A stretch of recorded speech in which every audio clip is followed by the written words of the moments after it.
Shalom Bapak Ibu Saudara yang dikasihi Tuhan.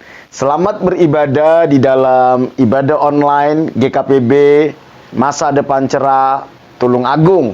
Saya percaya sepanjang minggu ini penyertaan dan pemeliharaan Tuhan sempurna dalam hidup kita. Karena itu layaklah kita untuk datang menghampiri Tuhan, membawa hidup kita sebagai korban persembahan yang hidup bagi Tuhan. Mari kita datang beribadah dengan hati yang menghormati Tuhan, dengan hati yang menyembah. Kita percaya bahwa Tuhan hadir di tengah-tengah kita dan Dia menikmati setiap pujian penyembahan kita. Mari kita sungguh-sungguh mempersiapkan hati kita. Kita bawa sikap kita yang terbaik bagi Tuhan. Kita bawa penyembahan yang terbaik bagi Tuhan. Dan izinkan Tuhan melawat hidup kita. Sebelum kita memulai ibadah kita, saya mau mengajak kita menundukkan kepala kita. Kita teduhkan hati kita. Kita arahkan hati kita kepada Tuhan. Kita sehati, kita berdoa, meminta pimpinan Tuhan di dalam ibadah kita. Mari kita berdoa. Bapa kami yang di sorga, yang kami sembah di dalam nama Tuhan Yesus Kristus, Tuhan yang mengasihi kami, Tuhan yang berdaulat atas alam semesta, atas sejarah dunia, Tuhan yang berdaulat atas hidup kami. Engkau Tuhan yang telah menebus dan menyelamatkan kami lewat pengorbanan Tuhan Yesus Kristus di atas kayu salib. Engkau yang sedang membawa kami terus masuk ke dalam rencana kekal Bapa. Terpujilah namamu Tuhan, dikuduskanlah namamu, datanglah kerajaanmu, jadilah kehendakmu dalam hidup kami seperti di surga. Pada hari ini kami datang menaikkan syukur kami di hadapan Tuhan atas setiap perlindungan, penyertaan, dan pemeliharaan Tuhan dalam hidup kami. Kami mau bawa hidup kami sebagai persembahan yang hidup, kudus, dan berkenan kepada Tuhan. Layakkan kami untuk beribadah, menaikkan pujian penyembahan kami, dan kami percaya Engkau hadir di tengah-tengah kami. Engkau siap melawat kami Tuhan. Kami izinkan Roh Kudus bekerja, melawat dan memulihkan setiap kami umat-Mu. Pimpin ibadah kami, lawat ibadah kami. Terpujilah Engkau, dalam nama Tuhan Yesus kami berdoa kepada Bapa di sorga. Amin. Sungguh Kau adalah Allah yang layak kami sembah Tuhan. Bagimu segala pujian, hormat, dan kemuliaan. Kau yang layak ditinggikan di tempat ini Tuhan. Haleluya Yesus.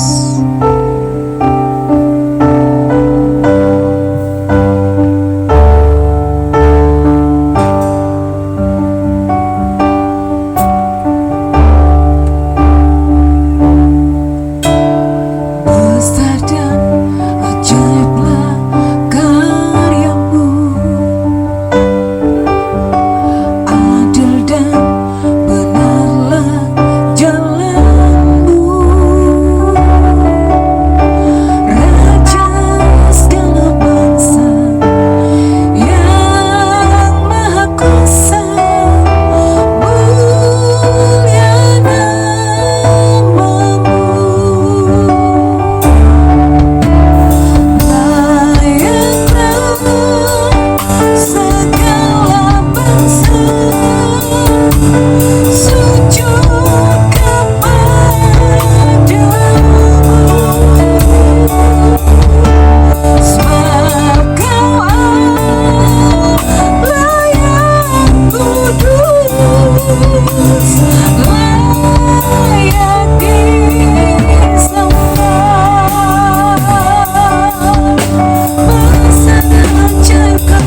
disembah dan ditinggikan di tempat ini Tuhan.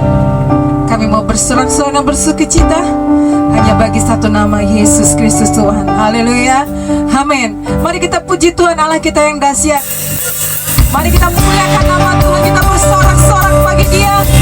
Satu-satunya pribadi yang layak kita tinggikan, Allah kita Yesus.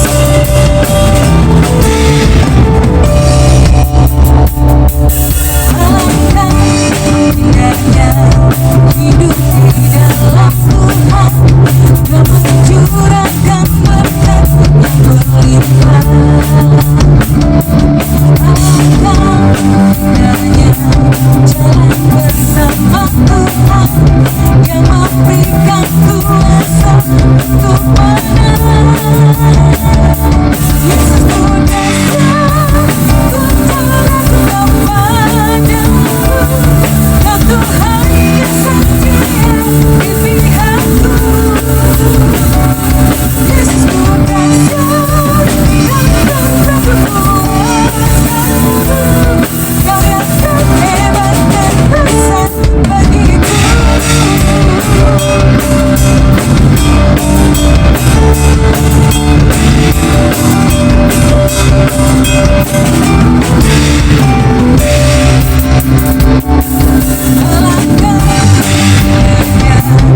Hidup di dalam Tuhan, yang mencurahkan berkat yang berlimpah.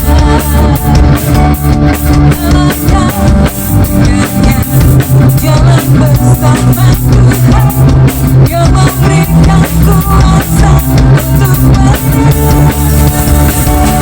Yesus ku dasar,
dahsyat dan hebat.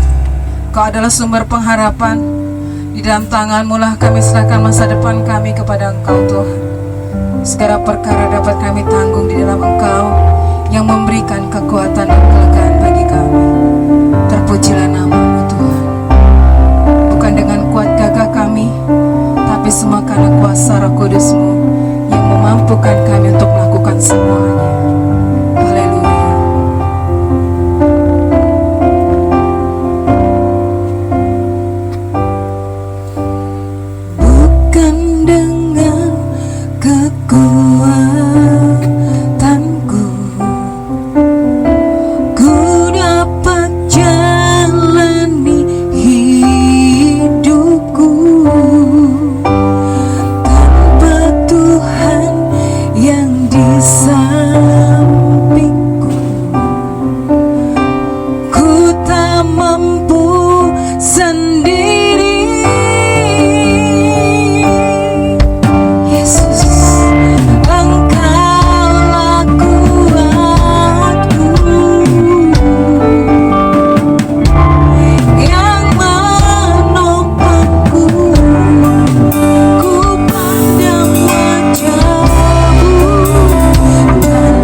dapat jalani hidupku, ku dapat jalani hidupku tanpa Tuhan yang bisa.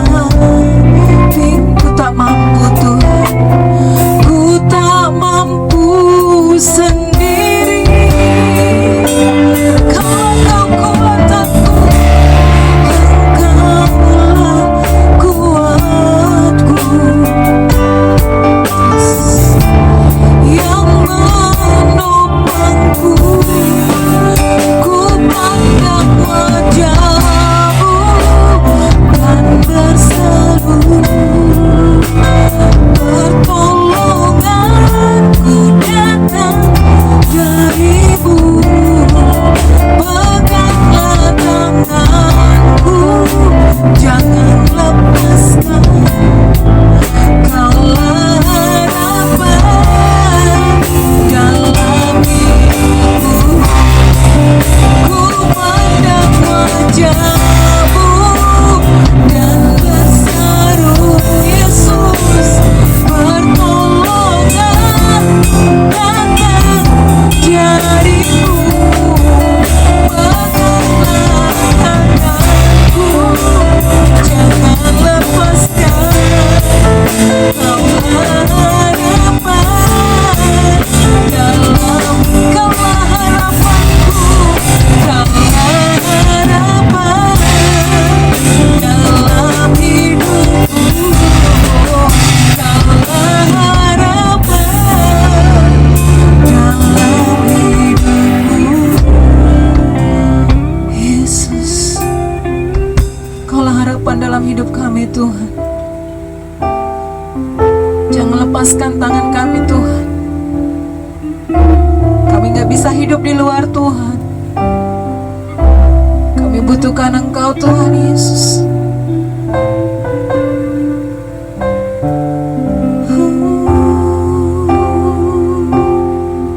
Jesus, ku pandang wajah-Mu dan berseru,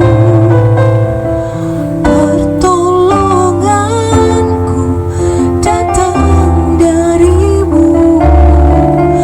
Peganglah tanganku, jangan lepaskan. Kaulah harapan dalam hidupku. I need you Lord God. Sungguh kami gak bisa Tuhan tanpa Engkau. Berbicaralah di dalam jemaat-Mu pada pagi hari ini. Kami percaya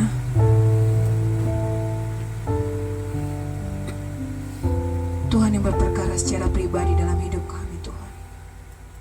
Terima kasih. Dalam nama Tuhan Yesus, haleluya.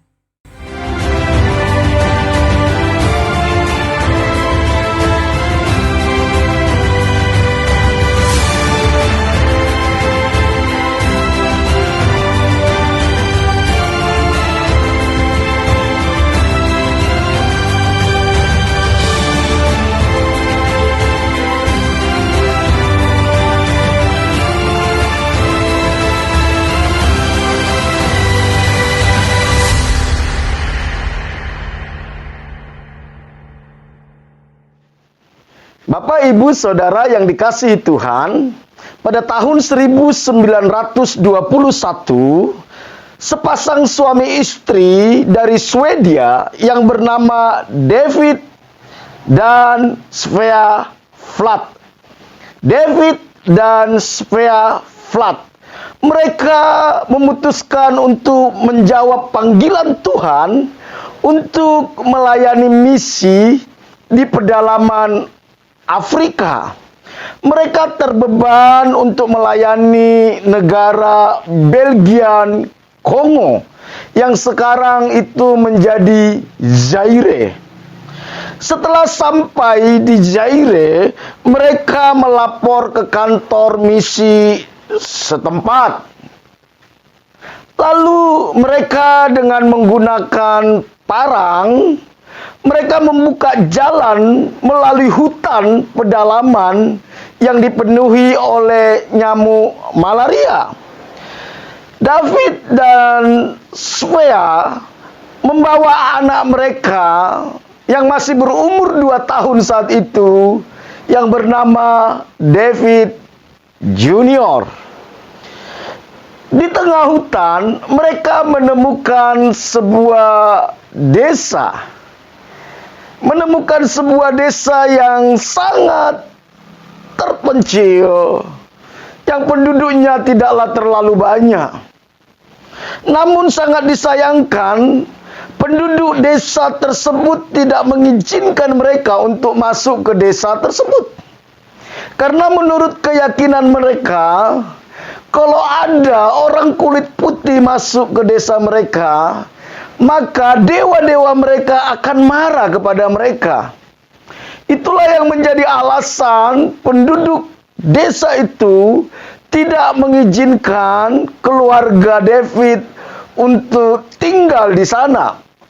Padahal tujuan mereka datang ke sana hanya ingin mencari orang-orang yang ada di pedalaman Afrika dan memberitakan Injil. Karena tidak ada pilihan dan mereka tidak menemukan lagi desa yang lain di tempat itu, maka keluarga David dan Svea memutuskan untuk tinggal di hutan di dekat desa yang ada, dengan harapan mereka punya kesempatan untuk bisa berkomunikasi dengan penduduk desa itu. Namun mereka sangat sulit untuk bisa berkomunikasi ke sana, sangat jarang punya peluang. Setelah beberapa bulan keluarga David di hutan, di dekat desa itu, mereka mulai mengalami penderitaan gizi buruk.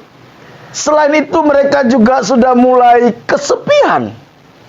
Mereka kesepian dan mulai mengalami gizi buruk karena memang mereka hanya hidup dari hutan. Tidak ada yang bisa mereka nikmati selain hasil hutan.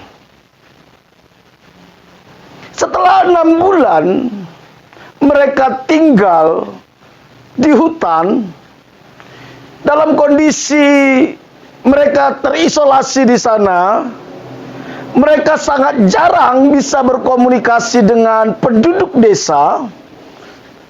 Jarang punya kesempatan untuk bertemu, walaupun kadang-kadang ada. Mereka mulai mengalami sakit, khususnya istri dari David, yaitu Svea. Svea yang saat itu sedang hamil, ternyata menderita sakit malaria. Dia menderita sakit malaria. Dan itu membuat dia tidak nyaman. Sulit untuk melakukan aktivitas. Semakin hari, semakin lama, ternyata supaya semakin berjuang untuk melawan malaria tersebut. Namun walaupun demikian, dalam kondisi yang sakit, supaya masih memberikan diri, memberikan waktunya untuk melayani seorang anak kecil. Anak kecil, penduduk dari desa dekat mereka tinggal, ternyata ada yang meresponi Injil yang mereka sampaikan. Sehingga Svea, walaupun dalam kondisi hamil dan demam karena sakit malaria, dia tetap setia untuk membimbing anak ini, memberikan bimbingan rohani kepada anak kecil ini. Begitu juga dengan David, suaminya. Namun sangat disayangkan kondisi Spea semakin lama semakin buruk sehingga dia hanya bisa berbaring di tempat tidur. Memang tidak ada jalan keluar selain menantikan mujizat Tuhan. Karena tidak ada obat, tidak ada dokter saat itu. David dan Spea hanya mengharapkan mujizat Tuhan. Walaupun demikian, mereka tetap semangat untuk membimbing satu anak kecil ini untuk mengenal Tuhan. Sampai tiba saatnya Spea melahirkan seorang putri. Seorang anak gadis, anak perempuan. Tuhan anugerahkan kepada mereka di pedalaman Afrika. Namun sangat disayangkan, 1 minggu setelah lahir anak mereka, istri dari David yaitu Spea dipanggil Tuhan. Spea harus menghadap Tuhan. David sangat terpukul dengan kondisi itu. Dia sangat terpukul. Istri yang sangat dia cintai, yang berjuang bersama-sama dengan dia, dipanggil Tuhan. Dan dia harus menguburkan sendiri istrinya.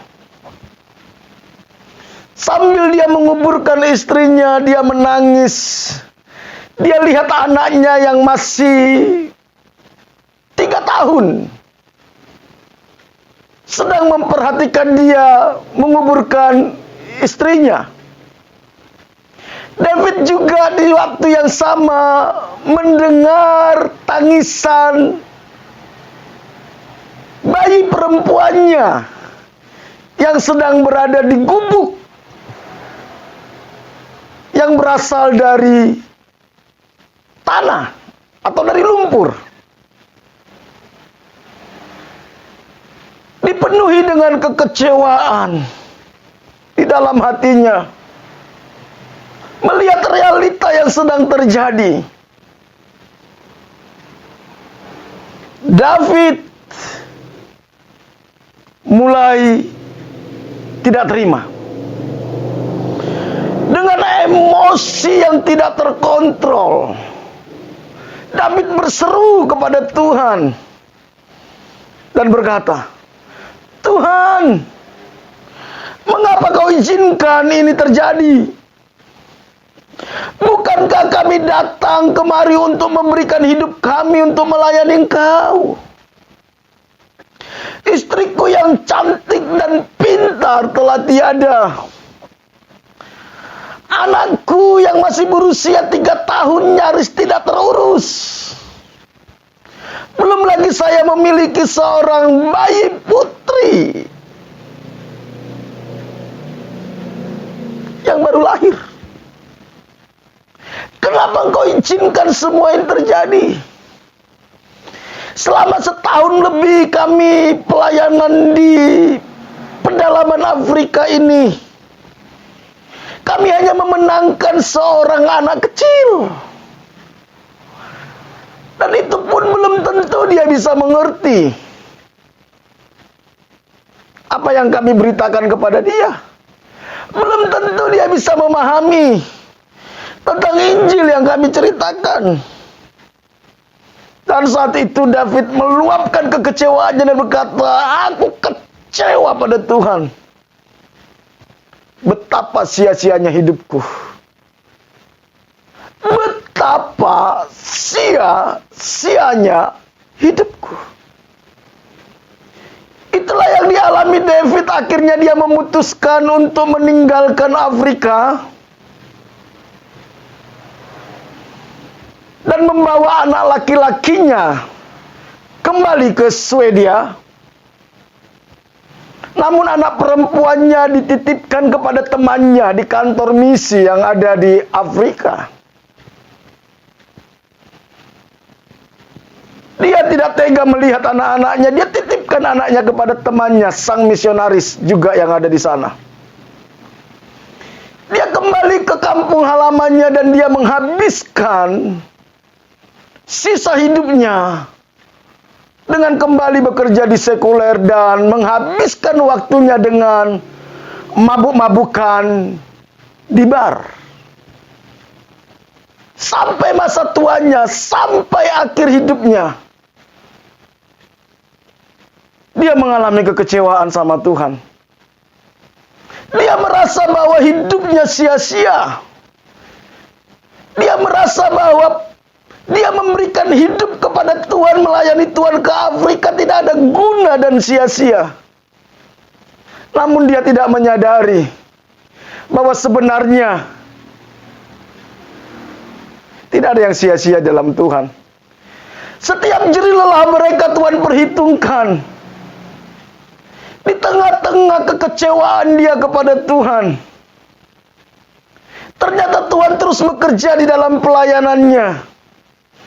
Anak kecil yang dilayani oleh David dan Spea ternyata bertumbuh menjadi anak yang cinta Tuhan, bertumbuh menjadi anak yang mengasihi Tuhan, bertumbuh menjadi anak yang memberikan hidupnya untuk dipakai Tuhan. Sementara David menghabiskan hidupnya di dalam kekecewaan dengan minum-minuman keras. Anak kecil yang pernah mereka layani di Zaire, di pedalaman, ternyata menjadi seorang penginjil. Dan dia sudah memenangkan 600 orang di kampungnya, di Zaire, datang kepada Tuhan, menjadi milik Tuhan. Bukan cuma itu, lebih dari 110.000 orang bertobat lewat hasil pelayanan dari anak ini di Afrika. David merasa bahwa tidak ada gunanya apa yang sudah dia korbankan. Itu yang membuat dia kecewa sama Tuhan. Namun tanpa dia sadari, Tuhan bekerja terus di dalam pelayanannya. Walaupun akhirnya David kembali bertobat menjelang akhir hidupnya, tapi dia sudah membuang banyak sisa hidupnya, membuang waktunya, membuang semua potensinya dengan minum-minuman keras dan mabuk-mabukan. Bapak, Ibu, Saudara yang dikasihi Tuhan, dalam hidup ini tidak jarang kita menemukan bahwa realita yang kita hadapi itu tidak sama dengan apa yang kita harapkan. Realita yang kita hadapi itu tidak sama dengan apa yang kita harapkan. Dan hal ini membuat kita seringkali kecewa kepada Tuhan. Hal ini seringkali membuat kita tidak terima kepada Tuhan, sehingga kita mulai memberontak kepada Tuhan. Hal itulah yang dialami juga oleh orang Israel. Orang Israel, orang yang dikasihi oleh Tuhan, dengan begitu luar biasanya, dengan cara yang ajaib, Tuhan membebaskan mereka dari perbudakan Mesir. Tidak cukup Tuhan bebaskan mereka dari perbudakan Mesir, bahkan ketika mereka sedang di tepi laut Teberau, saat itu Firaun dan tentaranya sedang mengejar mereka dan akan membawa mereka kembali ke Mesir. Ketika mereka memberontak kepada Tuhan, mereka bersungut-sungut kepada Tuhan, mereka memberontak terhadap Musa. Dengan cara yang ajaib juga Tuhan membebaskan mereka dari kejaran Firaun. Lewat tongkat Musa, laut Teberau terbelah dua. Dan saat itu orang Israel yang ratusan ribu orang bisa berjalan di dasar laut teberau. Kiri kanan mereka ada air laut. Mereka berjalan di dasar laut.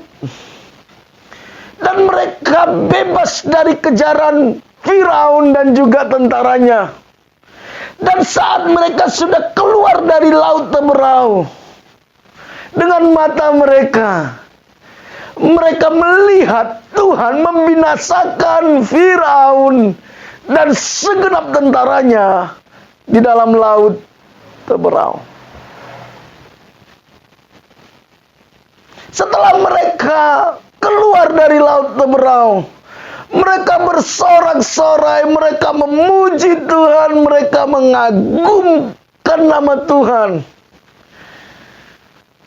Lalu mereka melanjutkan perjalanan. Namun 3 hari setelah mereka melanjutkan perjalanan, mereka mulai memberontak lagi kepada Tuhan. Mereka mulai bersungut-sungut lagi kepada Tuhan. Setelah 3 hari mereka melihat perbuatan yang ajaib yang daripada Tuhan. Lewat laut teberau terbelah 2. Mereka berjalan di dasar laut teberau. Mereka mulai memberontak lagi kepada Musa. Karena mereka tidak mendapatkan air. Memang mereka 3 hari berjalan di padang gurun itu hal yang melelahkan. Setelah mereka berjalan 3 hari, mereka melihat air, saudara. Mereka sampai di sebuah daerah yang disebut dengan Mara. Mereka menemukan air. Namun sangat disayangkan, ketika mereka berharap air tersebut bisa memuaskan dahaga mereka, mereka temukan bahwa air itu ternyata pahit dan tidak bisa diminum. Hal itulah yang bisa kita temukan di dalam Keluaran. Keluaran pasal 15 ayat 22 sampai 24. Keluaran pasal 15 ayat 22 sampai 24. Saya mau membacakan bagi kita semua. Dikatakan Musa menyuruh orang Israel berangkat dari laut teberau. Lalu mereka pergi ke padang gurun Syur. 3 hari lamanya mereka berjalan di padang gurun itu dengan tidak mendapat air. Sampailah mereka ke Mara. Tetapi mereka tidak dapat meminum air yang di Mara itu, karena pahit rasanya. Itulah sebabnya dinamai orang tempat itu Mara. Lalu bersungut-sungutlah bangsa itu kepada Musa. Kata mereka, apakah yang akan kami minum? Bapak, Ibu, Saudara yang dikasihi Tuhan, seperti yang saya katakan tadi, tidak jarang kita temukan dalam hidup ini sebuah realita bahwa apa yang kita harapkan itu tidak sama dengan apa yang kita terima. Dan bagaimana respon kita menyikapi hal ini sangatlah penting. Apakah kita memberontak, atau kita tetap mengucap syukur kepada Tuhan dan mengizinkan Tuhan menolong kita dengan caranya Dia? Sikap kita sangat penting. Ada 2 penyebab kenapa orang Israel memberontak. Dan hal inilah yang sering terjadi dalam hidup kita. Sehingga kita kecewa sama Tuhan. Kita mulai memberontak kepada Tuhan. Kita tidak terima. Bahkan kita mulai meninggalkan Tuhan. Penyebab pertama adalah karena mereka lupa akan perbuatan-perbuatan Tuhan yang ajaib yang sudah mereka alami. di Mesir maupun di Laut Teberau. Bapak Ibu Saudara yang dikasihi Tuhan, sudahkah kita lupa akan apa yang Tuhan pernah kerjakan dalam hidup kita di masa-masa lampau? Di mana Tuhan pernah menolong kita, di mana Tuhan memelihara hidup kita, di mana Tuhan membuat mujizat dalam hidup kita.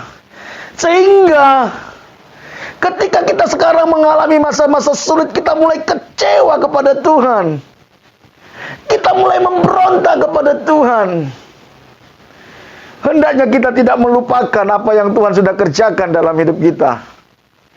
Itulah hal yang pertama yang membuat kenapa orang Israel kecewa sama Tuhan. Yang kedua, kenapa orang Israel kecewa sama Tuhan? Mereka lebih fokus kepada masalah, sehingga mereka tidak mampu melihat Tuhan yang Maha Kuasa, yang sanggup membuat mujizat. Bapak Ibu, kemana arah fokus kita? Fokus hati kita kemana? Fokus perhatian kita kemana? Apakah kita fokus kepada masalah kita? Atau kita mengarahkan fokus kita kepada Tuhan yang Maha Besar, yang Maha Mulia, yang Maha Kuasa, yang mana tidak ada yang mustahil bagi Tuhan? Kenapa kita kecewa? Karena kita tidak lagi mengarahkan fokus kita kepada Tuhan. Kita arahkan fokus kita kepada masalah. Mari Bapak Ibu yang dikasihi Tuhan, mari kita arahkan kembali hati kita, fokus kita hanya kepada Tuhan. Bapak Ibu, saudaraku yang dikasihi Tuhan, saya temukan minimal ada 3 mengapa Tuhan izinkan kita mengalami kesulitan. Mengapa Tuhan izinkan kita mengalami kesulitan? Bukan Tuhan menginginkan, tapi Tuhan izinkan. Tuhan tidak kurang kerjaan, tapi Tuhan izinkan. Kenapa Tuhan izinkan? Yang pertama, karena Tuhan menguji iman umatnya. Kesulitan itu tujuannya untuk menguji iman umatnya. Iman itu harus diuji. Keluaran 15 ayat 25 sampai 26 dikatakan, Musa berseru kepada Tuhan, dan Tuhan menunjukkan kepadanya sepotong kayu. Musa melempar kayu itu ke dalam air. Lalu air itu menjadi manis. Di sanalah diberikan Tuhan ketetapan dan peraturan-peraturan kepada mereka. Dan di sanalah Tuhan mencoba mereka, firman-Nya. Jika kamu sungguh-sungguh mendengarkan suara Tuhan Allahmu dan melakukan apa yang benar di matanya, dan memasang telingamu kepada perintah-perintahnya, dan tetap mengikuti segala ketetapan-ketetapannya, maka aku tidak akan menimpakan kepadamu penyakit manapun yang telah kutimpakan kepada orang Mesir, sebab aku Tuhanlah yang menyembuhkan engkau. Bapak Ibu Saudara yang dikasihi Tuhan, ada kalanya Tuhan mengizinkan kita mengalami kesulitan untuk Tuhan menguji iman kita. Apakah di tengah-tengah kesulitan kita masih mendengarkan firman Tuhan? Apakah dengan Tuhan izinkan masalah, kita masih mengikuti ketetapan-ketetapannya? Atau kita mulai mencari jalan pintas, kita mencari jalan keluar menurut apa yang kita mau. Kita nggak peduli lagi apa maunya Tuhan. Kita nggak peduli lagi firman Tuhan. Kita udah nggak mau taat lagi kepada firman Tuhan. Kesulitan, disitulah kesempatan untuk kita membuktikan bahwa kita mengasihi Tuhan. Bahwa kita percaya kepada Tuhan. Bahwa kita ini milik Tuhan. Memang di dalam kondisi nyaman, kondisi semua berjalan dengan baik, sangat mudah mengatakan, aku ini milik Tuhan. Aku ini hamba Tuhan. Tetapi ketika kita menghadapi masa-masa sulit di mana kita tidak menemukan jalan keluar lagi, masihkah kita berkata, Tuhan, aku ini milik-Mu. Aku percaya kepadamu. Aku percaya kepadamu. Jadi, kesulitan itu Tuhan izinkan untuk menguji iman umatnya. Kalau saudara hari-hari ini sedang mengalami kesulitan, bersyukurlah karena Tuhan sedang menguji kita. Dan setiap ujian selalu ada dua pilihan. Apakah kita naik kelas atau kita tetap tinggal kelas? Dan kalau kita naik kelas, maka Tuhan akan percayakan yang lebih banyak lagi kepada kita. Kita akan melihat hal-hal yang lebih besar lagi daripada Tuhan. Tetapi kalau kita tinggal kelas, maka Tuhan akan terus proses kita sampai kita naik kelas. Yang pertama, tujuan Tuhan mengizinkan masalah. Yang pertama, untuk menguji iman umatnya.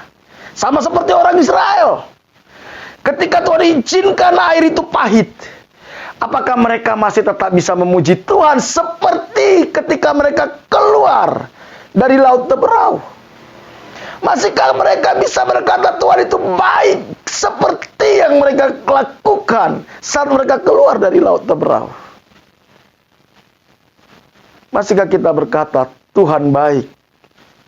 Masihkah kita berkata aku mengasihi Tuhan? Seperti kita katakan dulu saat Tuhan menyatakan mujizat dan pertolongan bagi kita. Ketika saat ini kita mengalami kesulitan. Yang kedua, kenapa Tuhan izinkan ada kesulitan? Untuk menunjukkan kuasa-Nya. Semakin besar kesulitan, semakin besar kuasa Tuhan dinyatakan dalam hidup kita.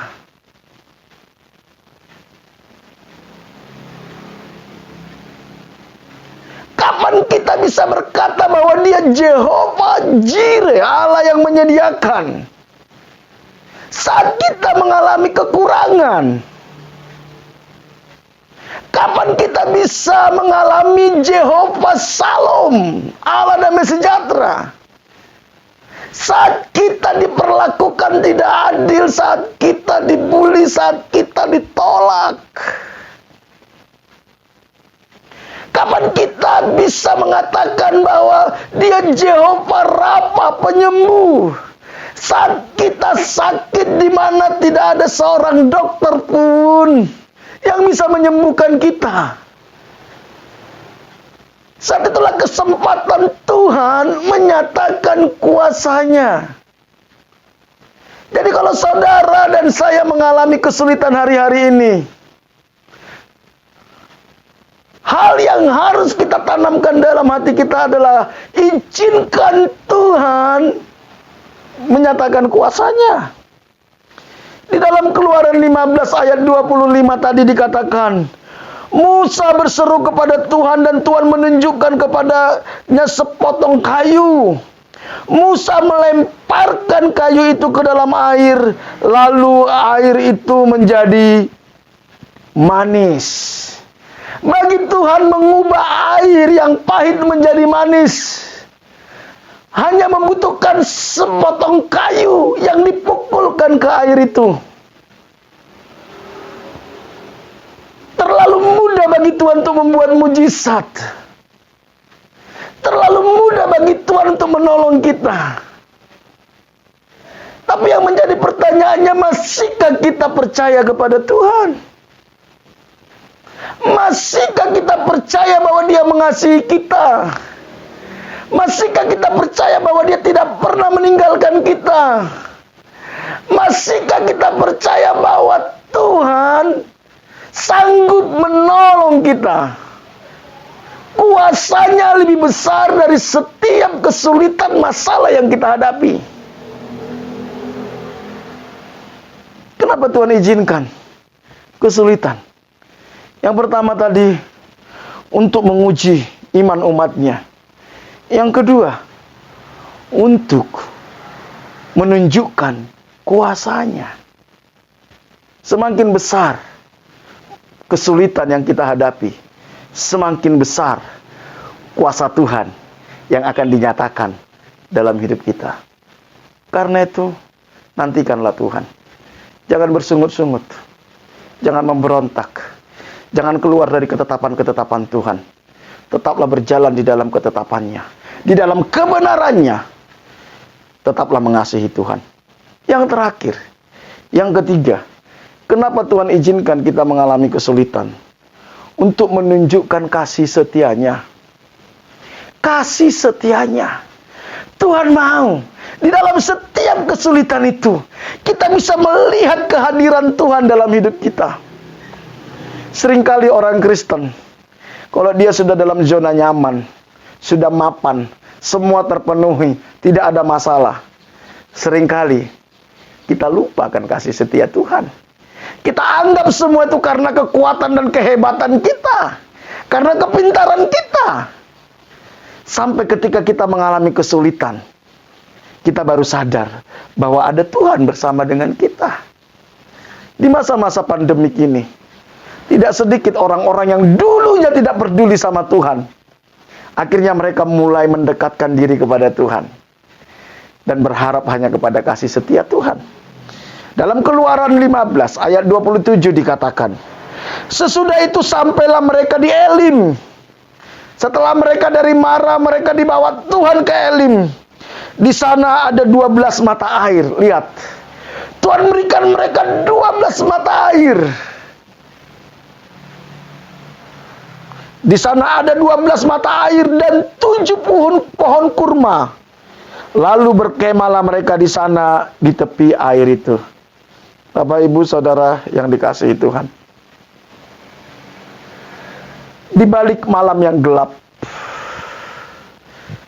selalu ada cahaya matahari yang kita nantikan. Di balik hujan yang lebat, Tuhan sediakan pelangi yang indah. Di balik air yang pahit di Mara, ternyata Tuhan sediakan 12 mata air dan 7 pohon kurma. Percayalah, di balik setiap kesulitan, masalah, tantangan yang sedang kita hadapi, ada Tuhan sediakan berkat yang melimpah, kemuliaan Tuhan di dalam hidup kita. Asal kita bisa mengikut Tuhan dengan benar. David memang kecewa sama Tuhan. Dia merasa pelayanannya sia-sia. Pengorbanan istrinya sia-sia. Pengorbanannya sia-sia.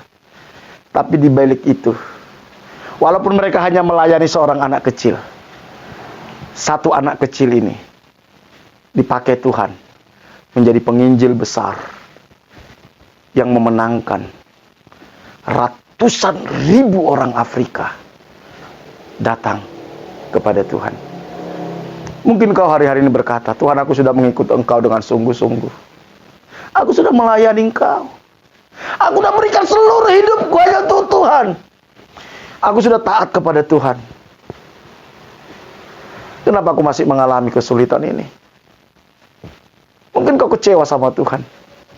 Engkau merasa Tuhan tidak adil terhadap engkau. Engkau merasa Tuhan melupakan engkau. Tetapi firman Tuhan hari ini mengingatkan kepada kita. Ada Tuhan yang tidak pernah meninggalkan kita. Kasih setianya kekal untuk selama-lamanya. Mari kembali datang kepada Tuhan. Tetap lakukan apa yang pernah kau lakukan.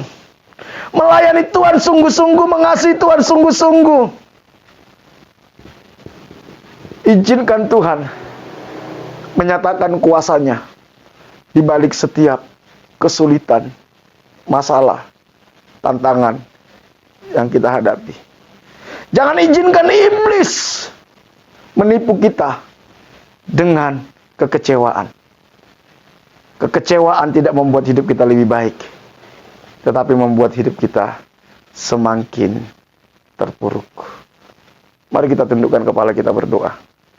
Kami bersyukur buat kebenaran-Mu pada hari ini Tuhan. Ampuni kami kalau mata kami terbatas melihat apa yang sedang Tuhan kerjakan. Sehingga tidak jarang kami kecewa sama Tuhan. Kami memberontak kepada Tuhan. Kami bersungut-sungut. Kami merasa Tuhan tidak adil kepada kami.